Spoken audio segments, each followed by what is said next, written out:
ਨਮਸਕਾਰ ਖਬਰਾਂ ਦੇ ਇਸ ਬੁਲੇਟਿਨ ਵਿੱਚ ਤੁਹਾਡਾ ਸਵਾਗਤ ਹੈ। ਮੈਂ ਹਾਂ ਜਸਪ੍ਰੀਤ ਸਿੰਘ। ਪਹਿਲਾਂ ਪੇਸ਼ ਨੇ ਚੋਣਵੀਆਂ ਖਬਰਾਂ। ਰਾਸ਼ਟਰਪਤੀ ਰਾਮਨਾਥ ਕੋਵਿੰਦ ਨੇ ਪ੍ਰਧਾਨ ਮੰਤਰੀ ਨਰਿੰਦਰ ਮੋਦੀ ਤੋਂ ਉਹਨਾਂ ਦੇ ਕਾਫਲੇ ਵਿੱਚ ਸੁਰੱਖਿਆ ਸੰਬੰਧੀ ਹੋਈ ਕੁਤਾਹੀ ਬਾਰੇ ਜਾਣਕਾਰੀ ਹਾਸਲ ਕੀਤੀ। ਪ੍ਰਧਾਨ ਮੰਤਰੀ ਦੀ ਸੁਰੱਖਿਆ ਵਿੱਚ ਕੁਤਾਹੀ ਦੀ ਜਾਂਚ ਲਈ ਪੰਜਾਬ ਸਰਕਾਰ ਨੇ ਕਮੇਟੀ ਬਣਾਈ। 3 ਦਿਨ ਵਿੱਚ ਦੇਵੇਗੀ ਰਿਪੋਰਟ। ਪੰਜਾਬ ਬੀਜੇਪੀ ਦੇ ਵਫਦ ਨੇ ਅਮਨ ਕਾਨੂੰਨ ਦੀ ਖਰਾਬ ਹੁੰਦੀ ਸਥਿਤੀ ਵੱਲ ਰਾਜਪਾਲ ਦਾ ਦਿਵਾਇਆ ਧਿਆਨ। ਕੇਂਦਰੀ ਕੈਬਨਿਟ ਨੇ ਗ੍ਰੀਨ ਐਨਰਜੀ ਕੋਰੀਡੋਰ ਦੇ ਫੇਜ਼ 2 ਨੂੰ ਦਿੱਤੀ ਮਨਜ਼ੂਰੀ। ਤੇ ਹੁਣ ਖਬਰਾਂ ਵਿਸਥਾਰ ਨਾਲ। ਪ੍ਰਧਾਨ ਮੰਤਰੀ ਨਰਿੰਦਰ ਮੋਦੀ ਨੇ ਅੱਜ ਰਾਸ਼ਟਰਪਤੀ ਭਵਨ ਵਿੱਚ ਰਾਸ਼ਟਰਪਤੀ ਰਾਮਨਾਥ ਕੋਵਿੰਦ ਨਾਲ ਮੁਲਾਕਾਤ ਕੀਤੀ। ਇਸ ਦੌਰਾਨ ਰਾਸ਼ਟਰਪਤੀ ਨੇ ਪੰਜਾਬ ਵਿੱਚ ਕੱਲ੍ਹ ਪ੍ਰਧਾਨ ਮੰਤਰੀ ਦੇ ਕਾਫਲੇ ਵਿੱਚ ਹੋਈ ਸੁਰੱਖਿਆ ਸੰਬੰਧੀ ਕੁਤਾਹੀ ਬਾਰੇ ਉਹਨਾਂ ਤੋਂ ਜ਼ਮੀਨੀ ਜਾਣਕਾਰੀ ਹਾਸਲ ਕੀਤੀ। ਰਾਸ਼ਟਰਪਤੀ ਕੋਵਿੰਦ ਨੇ ਇਸ ਕੁਤਾਹੀ ਨੂੰ ਬੇहद ਗੰਭੀਰ ਦੱਸਦਿਆਂ ਇਸ ਤੇ ਚਿੰਤਾ ਜ਼ਾਹਰ ਕੀਤੀ। ਉਪ ਰਾਸ਼ਟਰਪਤੀ ਵੈਂਕਈਆ ਨਾਇਡੂ ਨੇ ਪ੍ਰਧਾਨ ਮੰਤਰੀ ਨਰਿੰਦਰ ਮੋਦੀ ਦੀ ਪੰਜਾਬ ਯਾਤਰਾ ਦੌਰਾਨ ਉਹਨਾਂ ਦੀ ਸੁਰੱਖਿਆ ਨੂੰ ਲੈ ਕੇ ਹੋਈ ਗੰਭੀਰ ਕੁਤਾਹੀ ਤੇ ਅੱਜ ਪ੍ਰਧਾਨ ਮੰਤਰੀ ਨਰਿੰਦਰ ਮੋਦੀ ਨਾਲ ਗੱਲਬਾਤ ਕੀਤੀ। ਇੱਧਰ ਇਸ ਕੁਤਾਹੀ ਬਾਰੇ ਸੀਨੀਅਰ ਵਕੀਲ ਮਨਿੰਦਰ ਸਿੰਘ ਵੱਲੋਂ ਸੁਪਰੀਮ ਕੋਰਟ ਵਿੱਚ ਦਾਖਲ ਇੱਕ ਪਟੀਸ਼ਨ ਤੇ ਸੁਣਵਾਈ ਭਲਕੇ ਹੋਵੇਗੀ। ਅਦਾਲਤ ਨੇ ਮਨਿੰਦਰ ਸਿੰਘ ਨੂੰ ਪਟੀਸ਼ਨ ਦੀ ਕਾਪੀ ਕੇਂਦਰ ਅਤੇ ਪੰਜਾਬ ਸਰਕਾਰ ਨੂੰ ਤੁਰੰਤ ਦੇਣ ਦੀ ਹਦਾਇਤ ਕੀਤੀ ਹੈ। ਦੂਜੇ ਪਾਸੇ ਪ੍ਰਧਾਨ ਮੰਤਰੀ ਦੇ ਬਠਿੰਡਾ ਤੋਂ ਫਿਰੋਜ਼ਪੁਰ ਜਾਂਦਿਆਂ ਰਸਤੇ ਵਿੱਚ ਸੁਰੱਖਿਆ ਪ੍ਰਬੰਧਾਂ ਨੂੰ ਲੈ ਕੇ ਸਾਹਮਣੇ ਆਈਆਂ ਅਣਗਹਿਲੀਆਂ ਦੀ ਡੂੰਘਾਈ ਨਾਲ ਜਾਂਚ ਕਰਨ ਲਈ ਪੰਜਾਬ ਸਰਕਾਰ ਨੇ ਇੱਕ ਉੱਚ ਪੱਧਰੀ ਕਮੇਟੀ ਗਠਿਤ ਕੀਤੀ ਹੈ। ਇੱਕ ਸਰਕਾਰੀ ਬੁਲਾਰੇ ਨੇ ਦੱਸਿਆ ਕਿ ਇਸ ਕਮੇਟੀ ਵਿੱਚ ਰਿਟਾਇਰਡ ਜਸਟਿਸ ਮਹਿਤਾਬ ਸਿੰਘ ਗਿੱਲ ਅਤੇ ਸੂਬੇ ਦੇ ਗ੍ਰਹਿ ਵਿਭਾਗ ਦੇ ਪ੍ਰਮੁੱਖ ਸਕੱਤਰ ਅਨੁਰਾਗ ਵਰਮਾ ਸ਼ਾਮਲ ਨੇ। ਕਮੇਟੀ ਨੂੰ 3 ਦਿਨ ਵਿੱਚ ਆਪਣੀ ਜਾਂਚ ਰਿਪੋਰਟ ਦੇਣ ਲਈ ਆਖਿਆ ਗਿਆ ਹੈ। ਪੰਜਾਬ ਬੀਜੇਪੀ ਦੇ ਇੱਕ ਵਫਦ ਨੇ ਸੂਬਾ ਪ੍ਰਧਾਨ ਅਸ਼ਵਨੀ ਸ਼ਰਮਾ ਦੀ ਅਗਵਾਈ ਹੇਠ ਚੰਡੀਗੜ੍ਹ ਸਥਿਤ ਰਾਜ ਭਵਨ ਵਿੱਚ ਅੱਜ ਪੰਜਾਬ ਦੇ ਰਾਜਪਾਲ ਬਨਵਾਰੀ ਲਾਲ ਪੁਰੋਹਿਤ ਨਾਲ ਮੁਲਾਕਾਤ ਕੀਤੀ। ਵਫਦ ਨੇ ਪ੍ਰਧਾਨ ਮੰਤਰੀ ਨਰਿੰਦਰ ਮੋਦੀ ਦੀ ਕੱਲ੍ਹ ਦੀ ਪੰਜਾਬ ਫੇਰੀ ਦੌਰਾਨ ਸੁਰੱਖਿਆ ਵਿੱਚ ਹੋਈ ਵੱਡੀ ਕੁਤਾਹੀ ਸਮੇਤ ਪੰਜਾਬ ਵਿੱਚ ਅਮਨ ਕਾਨੂੰਨ ਦੀ ਬੁਰੀ ਤਰ੍ਹਾਂ ਨਾਲ ਖਰਾਬ ਹੋ ਰਹੀ ਸਥਿਤੀ ਵੱਲ ਰਾਜਪਾਲ ਦਾ ਧਿਆਨ ਦਿਵਾਇਆ।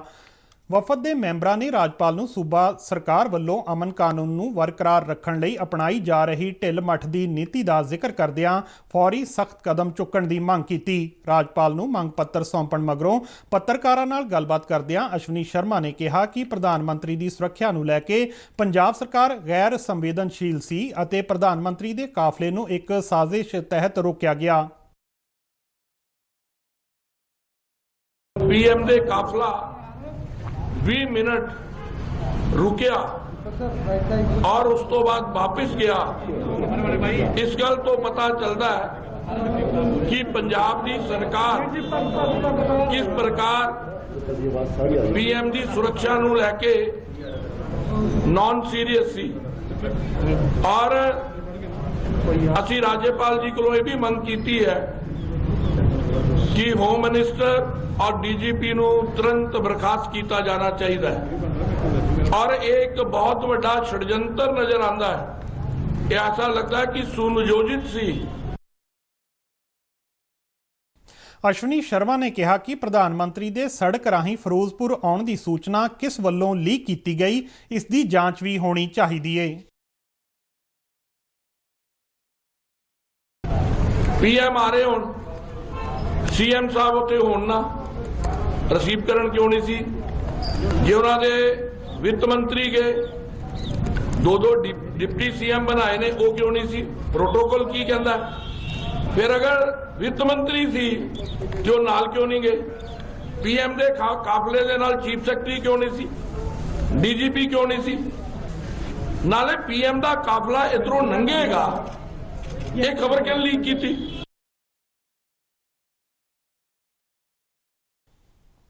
ਪ੍ਰਧਾਨ ਮੰਤਰੀ ਨਰਿੰਦਰ ਮੋਦੀ ਦੀ ਸੁਰੱਖਿਆ ਵਿੱਚ ਕੋਤਾਹੀ ਵਰਤਣ ਨੂੰ ਲੈ ਕੇ ਪੰਜਾਬ ਦੇ ਲੋਕਾਂ ਵਿੱਚ ਵੀ ਰੋਸ ਹੈ। ਆਮ ਲੋਕਾਂ ਦਾ ਕਹਿਣਾ ਹੈ ਕਿ ਪ੍ਰਧਾਨ ਮੰਤਰੀ ਦੀ ਸੁਰੱਖਿਆ ਸੂਬਾ ਸਰਕਾਰ ਵੱਲੋਂ ਯਕੀਨੀ ਬਣਾਈ ਜਾਣੀ ਚਾਹੀਦੀ ਸੀ। ਇੱਕ ਰਿਪੋਰਟ। ਲੋਕਾਂ ਦੀ ਮੰਗ ਹੈ ਕਿ ਸਾਰੀ ਘਟਨਾ ਲਈ ਦੋਸ਼ੀਆਂ ਖਿਲਾਫ ਕਾਰਵਾਈ ਹੋਣੀ ਚਾਹੀਦੀ ਹੈ। ਪ੍ਰਧਾਨ ਮੰਤਰੀ ਜੀ ਪੰਜਾਬ ਦੀ ਪਵਿੱਤਰ ਧਰਤੀ ਤੇ ਆਏ ਔਰ ਪੰਜਾਬ ਦੇ ਵਿੱਚ ਬਹੁਤ ਸਾਰੀਆਂ ਅਨਾਉਂਸਮੈਂਟਾਂ ਕਰਕੇ ਜਾਣਾ ਸੀ ਉਹਨਾਂ ਨੇ, ਪਰ ਜੋ ਘਟਨਾਕ੍ਰਮ ਵਾਪਰਿਆ ਉਹ ਪੰਜਾਬ ਦੇ ਇਸ ਨੁਕਸਾਨ ਦੇ ਜਿਹੜੇ ਦੋਸ਼ੀ ਬਣੇ ਪੰਜਾਬ ਸਰਕਾਰ ਜਿਹੜੀ ਇਸ ਨੁਕਸਾਨ ਦੀ ਦੋਸ਼ੀ ਹੈ, ਮੈਂ ਇਹ ਚਾਹੁੰਦਾ ਕਿ ਇਹਨਾਂ ਦੋਸ਼ੀਆਂ ਨੂੰ ਸਜ਼ਾ ਹੋਣੀ ਚਾਹੀਦੀ ਹੈ। ਪੰਜਾਬ ਨੂੰ ਪ੍ਰਧਾਨ ਮੰਤਰੀ ਜੀ ਕੁਝ ਦੇਣ ਆਏ ਸੀਗੇ, ਫਿਰੋਜ਼ਪੁਰ ਨੂੰ ਕੁਝ ਦੇਣ ਆਏ ਸੀਗੇ, ਔਰ ਉਹ ਸਾਡੇ ਲੋਕਾਂ ਨੂੰ ਜੇ ਕੁਝ ਮਿਲਦਾ ਤਾਂ ਸਾਡੇ ਲੋਕਾਂ ਦੀ ਡਿਵੈਲਪਮੈਂਟ ਹੋਣੀ ਸੀ ਜੀ। ਤੇ ਹੁਣ ਕੰਮ ਅਧੂਰਾ ਰਹਿ ਗਿਆ, ਹੁਣ ਤਾਂ ਪੋਸਟਪੋਨ ਹੋ ਗਿਆ, ਪਤਾ ਨਹੀਂ ਕਦੋਂ ਕੋਈ ਦੇਵੇ ਕੋਈ ਨਾ ਦੇਵੇ, ਅਗਲਾ ਕਿਹਦੀ ਰਾਜ ਆਉਣਾ ਕਿਹਦਾ ਨਹੀਂ ਆਉਣਾ ਹੈਗਾ। ਲੇਕਿਨ ਹੁਣ ਅੱਜ ਦੀ ਡੇਟ ਦੇ ਵਿੱਚ ਜਿਹੜੇ ਅਸੀਂ ਬਜ਼ੁਰਗ ਲੋਕ ਹੈ, ਅਸੀਂ ਇਹ ਮਹਿਸੂਸ ਕਰਦੇ ਹਾਂ ਵੀ ਬਹੁਤ ਹੀ ਮਾੜੀ ਘਟਨਾ ਹੋਈ। ਜਿਹੜਾ ਵੀ ਕੁਝ ਹੋਇਆ ਹੈਗਾ ਇਹ ਹੋਣਾ ਨਹੀਂ ਚਾਹੀਦਾ ਸੀਗਾ। ਜਿਹੜੇ ਲੋਕਾਂ ਨੇ ਕੀਤਾ ਹੈਗਾ ਬਹੁਤ ਗਲਤ ਕੰਮ ਕੀਤਾ ਜੀ। ਕਾਂਗਰਸ ਸਰਕਾਰ ਤੁਹਾਡੀ ਫੇਲ ਹੋ ਚੁੱਕੀ ਆ, ਆਪਦੀ ਜਿਹੜੀ ਫੇਲੀਅਰ ਆ ਅੱਜ ਐਡੀ ਗੰਦੀ ਰਾਜਨੀਤੀ ਤੁਸੀਂ ਕਰਨ ਲੱਗੇ ਕਿ ਦੇਸ਼ ਦੇ ਪ੍ਰਧਾਨ ਮੰਤਰੀ ਜੀ ਆਏ ਆ, ਤੁਹਾਡਾ ਕੋਈ ਸਿਕਿਉਰਿਟੀ ਦਾ ਪ੍ਰਬੰਧ ਨਹੀਂ, ਉੱਥੇ ਪੁਲ ਤੇ 20 ਮਿੰਟ ਖੜੇ ਰਹੇ, ਤੁਹਾਡੀ ਉੱਥੇ ਪੁਲਿਸ ਕਿੱਥੇ ਸੀ, ਤੁਹਾਡਾ ਉੱਥੇ ਪ੍ਰਸ਼ਾਸਨ ਕਿੱਥੇ ਸੀ। 42,000 ਕਰੋੜ ਦਾ ਪੈਕੇਜ ਦੇਣ ਆ ਰਹੇ ਸੀ ਤੇ ਕਿਸਾਨਾਂ ਨੂੰ ਚਾਹੀਦਾ ਸੀ ਕਿ ਉਹਨਾਂ ਦਾ ਵੈਲਕਮ ਕਰਨ, ਤੇ ਹੁਣ ਜਦੋਂ ਉਹਨਾਂ ਨੇ ਕਾਨੂੰਨੀ ਵਾਪਸ ਲੈ ਲਿਆ ਤਾਂ अब तो कोई फायदा नहीं ना इसका विरोध करने का। ਇਹ ਸਰਕਾਰ ਪ੍ਰਧਾਨ ਮੰਤਰੀ ਨੂੰ ਦੀ ਸੁਰੱਖਿਆ ਨਹੀਂ ਕਰ ਸਕਦੀ ਤੇ ਆਮ ਪਬਲਿਕ ਦਾ ਇੱਥੇ ਕੀ ਹਾਲ ਹੋਊਗਾ। ਪ੍ਰਧਾਨ ਮੰਤਰੀ ਜੀ ਦੀ ਸੁਰੱਖਿਆ ਦੇ ਵਿੱਚ ਇਸ ਤਰ੍ਹਾਂ ਦੀ ਅਣਗਹਿਲੀ ਹੋਣੀ ਬਹੁਤ ਸ਼ਰਮਨਾਕ ਹੈ। ਇਹਦੀ ਜਿੰਨੀ ਸਖਤ ਸ਼ਬਦਾਂ ਦੀ ਨਿੰਦਾ ਕੀਤੀ ਜਾਵੇ ਉਨੀ ਘੱਟ ਹੈ। ਫਿਰੋਜ਼ਪੁਰ ਛਾਉਣੀ ਦੇ ਨਿਵਾਸੀਆਂ ਦੀ ਆਸ ਵੀ ਪ੍ਰਧਾਨ ਮੰਤਰੀ ਦੇ ਨਾ ਆਉਣ ਨਾਲ ਪੂਰੀ ਨਹੀਂ ਹੋ ਪਾਈ। ਸਾਨੂੰ ਉਮੀਦ ਸੀ ਸਾਡਾ ਮੈਮੋਰੰਡਮ ਲੈ ਕੇ ਮੋਦੀ ਜੀ ਨੂੰ ਗਜਿੰਦਰ ਸਿੰਘ ਸ਼ੇਖਾਵਤ ਜੀ ਸਾਡੇ ਮਾਰਫਤ ਇਹ ਗੱਲ ਪਹੁੰਚਾਉਣਗੇ ਤੇ ਮੋਦੀ ਜੀ ਜ਼ਰੂਰ ਇਹ ਅਨਾਉਂਸ ਕਰਕੇ ਜਾਣਗੇ ਕਿ ਜਿਹੜਾ ਸਿਵਲ ਏਰੀਆ ਹੈ ਮਿਊਨਿਸਪਲ ਕਮੇਟੀ 'ਚ ਮਰਜ ਕੀਤਾ ਜਾਏ, ਕਿਉਂਕਿ ਵਾਜਪੇਈ ਜੀ ਦੇ ਟਾਈਮ 'ਚ ਵਾਜਪੇਈ ਜੀ ਨੇ ਆਸ਼ਵਾਸਨ ਦਿੱਤਾ ਸੀਗਾ ਕਿ ਮੈਂ ਇਹਨੂੰ ਮਰਜ ਕਰਾਂਗਾ ਸਿਵਲ ਏਰੀਆ ਨੂੰ ਕਮੇਟੀ 'ਚ ਤੇ ਆਰਮੀ ਏਰੀਆ ਅਲੱਗ ਕਰਾਂਗਾ ਤੇ GGO 1836 ਕਰਾਂਗਾ। ਤੇ ਮੋਦੀ ਜੀ ਦੀ ਫੇਰੀ ਤੇ ਲੋਕੀ ਬੜੇ ਨਿਰਾਸ਼ ਨੇ। ਇੱਕ ਤਾਂ PGI ਸੈਟੇਲਾਈਟ ਸੈਂਟਰ ਗਿਆ ਤੇ ਇੱਕ ਲੋਕਾਂ ਦੀ ਉਮੀਦ ਜਿਹੜੀ ਸੀਗੀ ਕਿ ਅੰਗਰੇਜ਼ਾਂ ਦਾ ਕਾਨੂੰਨ ਖਤਮ ਹੋਏਗਾ ਉਹ ਵੀ ਨਹੀਂ ਹੋਇਆ। ਪ੍ਰਧਾਨ ਮੰਤਰੀ ਦੀ ਰੈਲੀ ਲਈ ਜਾਂਦੇ ਲੋਕਾਂ ਨੂੰ ਰਸਤੇ ਵਿੱਚ ਰੋਕਿਆ ਗਿਆ, ਪਰ ਪ੍ਰਸ਼ਾਸਨ ਨੇ ਲੋਕਾਂ ਦੀ ਮਦਦ ਨਹੀਂ ਕੀਤੀ। ਇਹ ਦੋਸ਼ ਵੀ ਲੋਕ ਲਗਾ ਰਹੇ ਨੇ। ਅਸੀਂ ਕੱਲ ਪੰਜਕਰਾਈ ਤੋਂ ਇੱਕ ਵੱਡਾ ਕਾਫਲਾ ਲੈ ਕੇ ਫਿਰੋਜ਼ਪੁਰ ਜਿੱਥੇ ਸਾਡੇ ਪ੍ਰਧਾਨ ਮੰਤਰੀ ਆਏ ਸੀ, ਅਸੀਂ ਉੱਥੇ ਜਾ ਰਹੇ ਸੀ ਤਾਂ ਰਸਤੇ ਦੇ ਵਿੱਚ ਕੁਝ ਅਜਿਹੇ ਗੁੰਡਾ ਅਨਸਰ ਜਿਹੜੇ ਬੈਠੇ ਸੀ ਜਿਨ੍ਹਾਂ ਨੇ ਸਾਨੂੰ ਰਸਤੇ 'ਚ ਰੋਕਿਆ। ਤਾਂ ਅਸੀਂ ਵਾਰ-ਵਾਰ ਪ੍ਰਸ਼ਾਸਨ ਨੂੰ ਵੀ ਬੇਨਤੀ ਕੀਤੀ ਕਿ ਸਾਨੂੰ ਉੱਥੇ ਜਾਣ ਦਿੱਤਾ ਜਾਵੇ, ਪਰੰਤੂ ਉਹਨਾਂ ਲੋਕਾਂ ਨੇ ਸਾਨੂੰ ਬੜਾ ਜ਼ਬਰਦਸਤੀ ਜਿਹੜਾ ਉਹਨਾਂ ਨੇ ਗਲਤ ਆਪਦਾ ਕਰਕੇ ਤੇ ਸਾਨੂੰ ਉੱਥੇ ਰੋਕੀ ਰੱਖਿਆ। ਤੇ ਅਸੀਂ ਇਹ ਵੀ ਦੇਖਿਆ ਕਿ ਜਿੱਥੇ ਪ੍ਰਸ਼ਾਸਨ ਨੇ ਸਾਡਾ ਕੋਈ ਸਾਥ ਨਹੀਂ ਦਿੱਤਾ। ਪ੍ਰਧਾਨ ਮੰਤਰੀ ਦੀ ਸੁਰੱਖਿਆ ਵਿੱਚ ਅਣਗਹਿਲੀ ਲਈ ਜ਼ਿੰਮੇਦਾਰ ਭਾਵੇਂ ਕੋਈ ਵੀ ਹੋਵੇ, ਪਰ ਇਸ ਨੇ ਸੂਬਾ ਸਰਕਾਰ ਦੀ ਪੂਰੀ ਕਾਰਜ ਪ੍ਰਣਾਲੀ ਤੇ ਸਵਾਲੀਆ ਨਿਸ਼ਾਨ ਜ਼ਰੂਰ ਲਗਾ ਦਿੱਤਾ ਹੈ। ਫਰੀਦਕੋਟ ਤੋਂ ਤਰਸੇਮ ਚਾਨਣਾ, ਫਿਰੋਜ਼ਪੁਰ ਤੋਂ ਜਸਵਿੰਦਰ ਬਿੱਟਾ ਤੇ ਮੋਹਾਲੀ ਤੋਂ ਮਨੋਜ ਗਿਰਦਰ ਨਾਲ ਸ਼ਿਸ਼ੂ ਸ਼ਰਮਾ ਸ਼ਾਂਤਲ, ਦੂਰਦਰਸ਼ਨ ਸਮਾਚਾਰ, ਜਲੰਧਰ।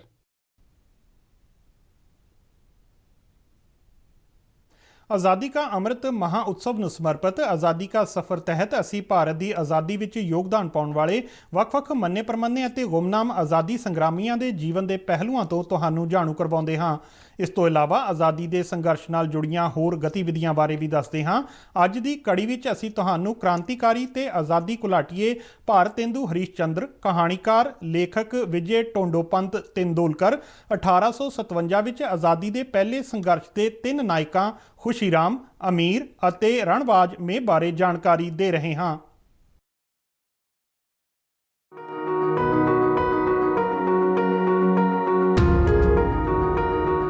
निज भाषा उन्नति है सब उन्नति को मूल, बिन निज भाषा ज्ञान के मिटत न ही को सूल। ਅੱਜ ਦੀ ਕੜੀ ਵਿੱਚ ਅਸੀਂ ਆਜ਼ਾਦੀ ਗੁਲਾਟੀ ਅਤੇ ਹਿੰਦੀ ਸਾਹਿਤ ਤੇ ਹਿੰਦੀ ਥੀਏਟਰ ਦੇ ਜਨਕ ਭਾਰਤੇਂਦੂ ਹਰੀਸ਼ ਚੰਦਰ ਨੂੰ ਸ਼ਰਧਾਂਜਲੀ ਭੇਟ ਕਰ ਰਹੇ ਹਾਂ। ਉਹਨਾਂ ਦਾ ਦੇਹਾਂਤ 6 ਜਨਵਰੀ 1885 ਨੂੰ ਹੋਇਆ ਸੀ। ਭਾਰਤੇਂਦੂ ਦੀ ਉਮਰ ਉਦੋਂ ਸਿਰਫ 7 ਸਾਲ ਦੀ ਸੀ ਜਦੋਂ ਉਹਨਾਂ ਨੇ ਆਜ਼ਾਦੀ ਲਈ ਪਹਿਲੀ ਲੜਾਈ ਲੜੀ ਸੀ। ਬਾਲਕ ਹਰੀਸ਼ ਚੰਦਰ ਦੇ ਮਨ ਵਿੱਚ ਉਸ ਸੰਘਰਸ਼ ਦਾ ਡੂੰਘਾ ਪ੍ਰਭਾਵ ਪਿਆ। ਭਾਰਤੇਂਦੂ ਹਿੰਦੀ ਮੁੜ ਜਾਗਰਣ ਮੁਹਿੰਮ ਦੇ ਮੋਢੀ ਸਨ। ਹਿੰਦੀ ਮੂਲ ਰਾਸ਼ਟਰਵਾਦ ਦਾ ਸਿਹਰਾ ਭਾਰਤੇਂਦੂ ਨੂੰ ਹੀ ਦਿੱਤਾ ਜਾਂਦਾ ਹੈ। ਉਹਨਾਂ ਨੇ ਅਜਿਹਾ ਜਨ ਅੰਦੋਲਨ ਚਲਾਇਆ ਜਿਸ ਦੀ ਪਛਾਣ ਪ੍ਰਸਿੱਧ ਨਾਰੇ ਹਿੰਦੀ ਹਿੰਦੂ ਹਿੰਦੁਸਤਾਨ ਦੇ ਰੂਪ ਵਿੱਚ ਹੋਈ। उन्नति पूरी है तभी जब घर उन्नति होए। ਉਹਨਾਂ ਦੇ ਰਸਾਲਿਆਂ ਵਿੱਚ ਬਰਤਾਨਵੀ ਸਰਕਾਰ ਦੀਆਂ ਦਮਨਕਾਰੀਆਂ ਨੀਤੀਆਂ ਦੀ ਸਖਤ ਆਲੋਚਨਾ ਕੀਤੀ। ਹਰੀਸ਼ ਚੰਦਰ ਨੇ ਲੋਕਾਂ ਦੀ ਦੁਰਦਸ਼ਾ, ਦੇਸ਼ ਦੀ ਗਰੀਬੀ, ਗੁਲਾਮੀ, ਅਣਮਨੁੱਖੀ ਸ਼ੋਸ਼ਣ, ਮੱਧ ਵਰਗ ਦੀ ਅਸੰਤੁਸ਼ਟਤਾ ਅਤੇ ਦੇਸ਼ ਦੀ ਪ੍ਰਗਤੀ ਦੀ ਲਾਲਸਾ ਦੀ ਨੁਮਾਇੰਦਗੀ ਕੀਤੀ। ਉਹਨਾਂ ਦੇ ਨਾਟਕ ਅੰਧੇਰ ਨਗਰੀ ਦਾ ਮੂਲ ਸਾਰ ਅੰਧੇਰ ਨਗਰੀ ਚੌਪਟ ਰਾਜਾ, ਟਕੇ ਸੇਰ ਭਾਜੀ, ਟਕੇ ਸੇਰ ਖਾਜਾ ਏ ਜਿਹੜਾ ਤਰਕਹੀਣ ਅਤੇ ਤਾਨਾਸ਼ਾਹੀ ਵਰਤਾਨਵੀ ਸਰਕਾਰ ਤੇ ਵਿਅੰਗੇ। ਭਾਰਤੇਂਦੂ ਨੇ ਜਨਤਾ ਦੀ ਰਾਏ ਨੂੰ ਦਿਸ਼ਾ ਦੇਣ ਲਈ ਨਵੇਂ ਮੀਡੀਆ ਵਿਸ਼ੇਸ਼ ਤੌਰ ਤੇ ਪ੍ਰਕਾਸ਼ਕਾਂ ਦੀ ਵਰਤੋਂ ਕੀਤੀ। ਉਹਨਾਂ ਨੇ ਦੇਸ਼ ਵਿੱਚ ਪਹਿਲਾ ਹਿੰਦੀ ਅੰਦੋਲਨ ਸ਼ੁਰੂ ਕੀਤਾ।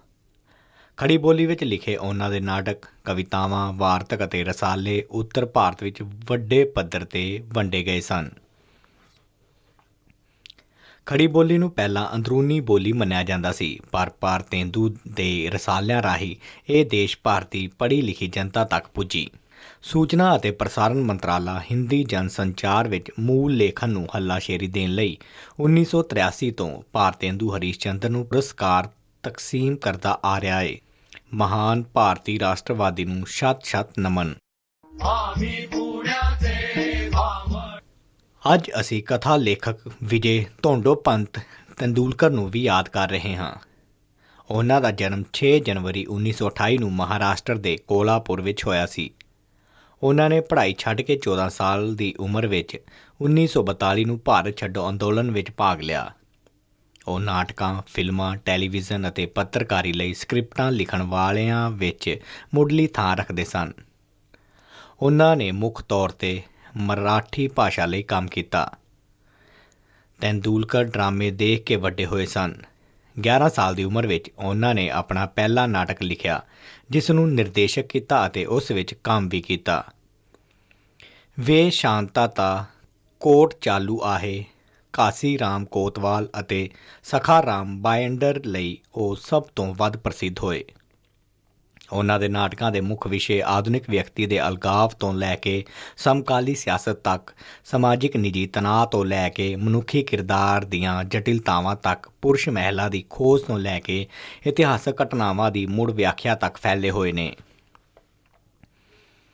ਉਹਨਾਂ ਦੇ ਜ਼ਿਆਦਾਤਰ ਨਾਟਕ ਅਸਲ ਜੀਵਨ ਦੀਆਂ ਘਟਨਾਵਾਂ ਜਾਂ ਸਮਾਜਿਕ ਉਥਲ-ਪੁਥਲ ਤੋਂ ਪ੍ਰੇਰਨਾ ਲੈਂਦੇ ਨੇ, ਜਿਹੜੀਆਂ ਜੀਵਨ ਦੀਆਂ ਕਠੋਰ ਹਕੀਕਤਾਂ 'ਤੇ ਸਪਸ਼ਟ ਰੌਸ਼ਨੀ ਪਾਉਂਦੇ ਨੇ। ਉਹਨਾਂ ਨੂੰ ਕਈ ਵੱਕਾਰੀ ਪੁਰਸਕਾਰਾਂ ਨਾਲ ਸਨਮਾਨਿਤ ਕੀਤਾ ਗਿਆ। ਮਹਾਨ ਸ਼ਖਸੀਅਤ ਨੂੰ ਸ਼ਤ-ਸ਼ਤ ਨਮਨ। ਅੱਜ ਅਸੀਂ ਮੌਜੂਦਾ ਹਰਿਆਣਾ ਵਿੱਚ ਗੁਰੂਗ੍ਰਾਮ ਜ਼ਿਲ੍ਹੇ ਦੇ ਬੜਕਾ ਵਾਸੀ 3 ਨਾਇਕਾਂ ਨੂੰ ਵੀ ਸ਼ਰਧਾਂਜਲੀ ਭੇਟ ਕਰ ਰਹੇ ਹਾਂ।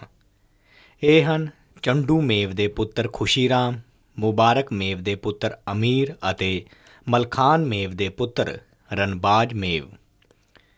ਇਹਨਾਂ ਤਿੰਨਾਂ ਨੇ 1857 ਦੇ ਪਹਿਲੇ ਆਜ਼ਾਦੀ ਸੰਗਰਾਮ ਵਿੱਚ ਹਿੱਸਾ ਲਿਆ ਸੀ। ਉਹਨਾਂ ਨੂੰ ਅੰਗਰੇਜ਼ਾਂ ਨੇ ਗ੍ਰਿਫਤਾਰ ਕਰ ਲਿਆ ਅਤੇ ਦੇਸ਼ ਧਰੋਹ ਦਾ ਮੁਕੱਦਮਾ ਚਲਾਇਆ। ਤਿੰਨਾਂ ਨੂੰ ਮੌਤ ਦੀ ਸਜ਼ਾ ਸੁਣਾਈ ਗਈ ਅਤੇ ਉਹ 6 ਜਨਵਰੀ 1858 ਨੂੰ ਸ਼ਹੀਦ ਹੋ ਗਏ। ਮਾਂ ਭਾਰਤੀ ਦੇ ਮਹਾਨ ਸਪੂਤਾਂ ਨੂੰ ਸ਼ਤ-ਸ਼ਤ ਨਮਨ।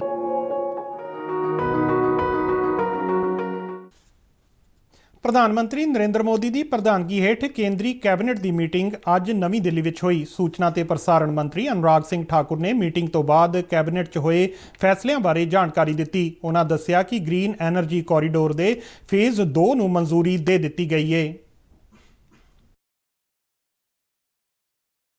ग्रीन एनर्जी कॉरिडोर के फेज़ 2 को आज स्वीकृति मिली है। इस स्कीम पर लगभग 12,000 करोड़ रुपया खर्च होगा और इस स्कीम के माध्यम से 10,750 सर्किट किलोमीटर ट्रांसमिशन लाइन का निर्माण होगा और लगभग 20 गीगावाट रिन्यूएबल पावर का इवैक्यूएशन किया जाएगा। फेज़ 2 के अंतर्गत 7 राज्यों में, जो कि गुजरात, हिमाचल प्रदेश, कर्नाटक, केरल, उत्तर प्रदेश, तमिलनाडु, राजस्थान, यहाँ पर 10,750 kilometre circuit kilometre transmission line का निर्माण होगा। ਅਨੁਰਾਗ ਸਿੰਘ ਠਾਕੁਰ ਨੇ ਕਿਹਾ ਕਿ ਗ੍ਰੀਨ ਐਨਰਜੀ ਕੋਰੀਡੋਰ ਫੇਜ਼ 2 ਦਾ ਕੰਮ ਅਗਲੇ 3 ਸਾਲਾਂ ਵਿੱਚ ਪੂਰਾ ਹੋ ਜਾਵੇਗਾ। ਉਹਨਾਂ ਕਿਹਾ ਕਿ ਗ੍ਰੀਨ ਐਨਰਜੀ ਕੋਰੀਡੋਰ ਫੇਜ਼ 1 ਦਾ 80% ਕੰਮ ਪੂਰਾ ਹੋ ਚੁੱਕਿਆ ਹੈ। ਉਹਨਾਂ ਨੇ ਕਿਹਾ ਕਿ ਉੱਤਰਾਖੰਡ ਦੇ ਧਾਰਚੁਲਾ 'ਚ ਮਹਾਕਾਲੀ ਨਦੀ ਤੇ ਇੱਕ ਪੁਲ ਬਣਾਉਣ ਦੀ ਮਨਜ਼ੂਰੀ ਵੀ ਦੇ ਦਿੱਤੀ ਗਈ ਹੈ। ਇਸੇ ਸਿਲਸਿਲੇ ਵਿੱਚ ਭਾਰਤ ਤੇ ਨੇਪਾਲ ਵਿਚਾਲੇ ਇੱਕ ਸਮਝੌਤਾ ਕੀਤਾ ਜਾਵੇਗਾ। ਕੋਵਿਡ ਦੇ ਹਾਲਾਤ ਦੇ ਮੱਦੇਨਜ਼ਰ ਸਿਹਤ ਮੰਤਰਾਲਾ ਵਿੱਚ ਸੰਯੁਕਤ ਸਕੱਤਰ ਲਵ ਅਗਰਵਾਲ ਅਤੇ ਸੂਚਨਾ ਤੇ ਪ੍ਰਸਾਰਣ ਮੰਤਰਾਲਾ ਦੇ ਸੰਯੁਕਤ ਸਕੱਤਰ ਵਿਕਰਮ ਸਹਾਏ ਨੇ ਅੱਜ ਆਕਾਸ਼ਵਾਣੀ, ਦੂਰਦਰਸ਼ਨ, PIB ਅਤੇ ਖੇਤਰੀ ਲੋਕ ਸੰਪਰਕ ਬਿਊਰੋ ਦੇ ਅਧਿਕਾਰੀਆਂ ਨਾਲ ਵੀਡੀਓ ਕਾਨਫਰੰਸ ਰਾਹੀਂ ਗੱਲਬਾਤ ਕੀਤੀ। ਇਸ ਗੱਲਬਾਤ ਵਿੱਚ ਕੋਵਿਡ ਤੋਂ ਪੈਦਾ ਸਥਿਤੀ ਬਾਰੇ ਸੰਚਾਰ ਸਾਧਨਾਂ ਦੀ ਭੂਮਿਕਾ ਤੇ ਵਿਚਾਰ ਵਟਾਂਦਰਾ ਕੀਤਾ ਗਿਆ। ਲਵ ਅਗਰਵਾਲ ਨੇ ਦੇਸ਼ ਵਿਦੇਸ਼ ਵਿੱਚ ਕੋਵਿਡ ਮਹਾਮਾਰੀ ਦੇ ਮੌਜੂਦਾ ਹਾਲਾਤ ਤੇ ਵੀ ਚਰਚਾ ਕੀਤੀ। ਪੰਜਾਬ ਦੇ ਬਹੁਤੇ ਇਲਾਕਿਆਂ ਵਿੱਚ ਪਿਛਲੇ 3 ਦਿਨਾਂ ਤੋਂ ਰੁਕ-ਰੁਕ ਕੇ ਹੋ ਰਹੀ ਹਲਕੀ ਤੋਂ ਦਰਮਿਆਨੀ ਵਰਖਾ ਦਾ ਸਿਲਸਿਲਾ ਅੱਜ ਵੀ ਚੱਲਦਾ ਰਿਹਾ। ਇਸ ਨਾਲ ਤਾਪਮਾਨ ਵਿੱਚ ਗਿਰਾਵਟ ਆਈ ਹੈ ਅਤੇ ਲੋਕਾਂ ਨੂੰ ਜ਼ਬਰਦਸਤ ਸੀਤ ਲਹਿਰ ਦਾ ਸਾਹਮਣਾ ਕਰਨਾ ਪੈ ਰਿਹਾ ਹੈ। ਹਾਲਾਂਕਿ ਪੰਜਾਬ ਖੇਤੀਬਾੜੀ ਯੂਨੀਵਰਸਿਟੀ ਦੇ ਮਾਹਰਾਂ ਨੇ ਇਸ ਮੀਂਹ ਨੂੰ ਕਣਕ, ਜੌਂ, ਸਰੋਂ ਸਮੇਤ ਹੋਰ ਸਾਰੀਆਂ ਹਾੜੀ ਦੀਆਂ ਫਸਲਾਂ ਲਈ ਲਾਹੇਵੰਦ ਦੱਸਿਆ ਹੈ। ਮੌਸਮ ਵਿਭਾਗ ਨੇ ਅਗਲੇ 48 ਘੰਟਿਆਂ ਦੌਰਾਨ ਪਹਾੜੀ ਇਲਾਕਿਆਂ 'ਚ ਬਰਫ਼ਬਾਰੀ ਅਤੇ ਉੱਤਰ ਭਾਰਤ ਦੇ ਤਕਰੀਬਨ ਸਾਰੇ ਹੀ ਸੂਬਿਆਂ 'ਚ ਮੀਂਹ ਪੈਣ ਦੀ ਸੰਭਾਵਨਾ ਜਤਾਈ ਹੈ। ਕੁਝ ਇੱਕ ਥਾਵਾਂ ਤੇ ਗੜੇ ਪੈਣ ਦੀ ਭਵਿੱਖਬਾਣੀ ਵੀ ਕੀਤੀ ਗਈ ਹੈ। ਵਿਭਾਗ ਨੇ ਬਦਲਦੇ ਹੋਏ ਮੌਸਮ ਦੌਰਾਨ ਪੰਜਾਬ, ਹਰਿਆਣਾ, ਹਿਮਾਚਲ ਪ੍ਰਦੇਸ਼ ਅਤੇ ਰਾਜਸਥਾਨ ਵਿੱਚ ਸੀਤ ਲਹਿਰ ਦੇ ਨਾਲ ਕਾਲੇ ਬੱਦਲ ਛਾਏ ਰਹਿਣ ਦੀ ਵੀ ਗੱਲ ਆਖੀ ਹੈ। ਭਾਰਤ ਪਾਕਿਸਤਾਨ ਸਰਹੱਦ ਤੇ ਜੁਆਇੰਟ ਚੈੱਕ ਪੋਸਟ ਅਟਾਰੀ ਤੇ ਰੋਜ਼ਾਨਾ ਸ਼ਾਮ ਨੂੰ ਹੋਣ ਵਾਲੀ ਰਿਟਰੀਟ ਸੈਰੇਮਨੀ ਵਿੱਚ ਹੁਣ ਆਮ ਪਬਲਿਕ ਦੇ ਆਉਣ ਤੇ ਰੋਕ ਲਗਾ ਦਿੱਤੀ ਗਈ ਹੈ। BSF ਦੇ ਇੱਕ ਬੁਲਾਰੇ ਨੇ ਜਲੰਧਰ ਵਿੱਚ ਇਹ ਜਾਣਕਾਰੀ ਦਿੰਦਿਆਂ ਦੱਸਿਆ ਕਿ ਕਰੋਨਾ ਵਾਇਰਸ ਦੇ ਵੱਧਦੇ ਮਾਮਲਿਆਂ ਨੂੰ ਦੇਖਦਿਆਂ ਇਹ ਫੈਸਲਾ ਕੀਤਾ ਗਿਆ ਹੈ। ਖਬਰਾਂ ਦੇ ਬੁਲੇਟਿਨ ਸਾਡੇ ਦਰਸ਼ਕ RNU DDK ਜਲੰਧਰ ਦੇ YouTube ਚੈਨਲ, Facebook ਪੇਜ ਅਤੇ Twitter ਹੈਂਡਲ ਤੇ ਵੀ ਦੇਖ ਸਕਦੇ ਨੇ। ਇਸ ਦੇ ਨਾਲ ਹੀ ਖਬਰਾਂ ਦਾ ਇਹ ਬੁਲੇਟਿਨ ਖਤਮ ਹੋਇਆ। ਮੈਂ ਮਾਸਕ ਲਗਾ ਕੇ ਸਟੂਡੀਓ ਤੋਂ ਬਾਹਰ ਜਾ ਰਿਹਾ ਹਾਂ। ਤੁਸੀਂ ਵੀ ਜਦੋਂ ਬਾਹਰ ਜਾਓ ਤਾਂ ਮਾਸਕ ਦਾ ਇਸਤੇਮਾਲ ਜ਼ਰੂਰ ਕਰੋ। ਇਜਾਜ਼ਤ ਦਿਓ। ਨਮਸਕਾਰ।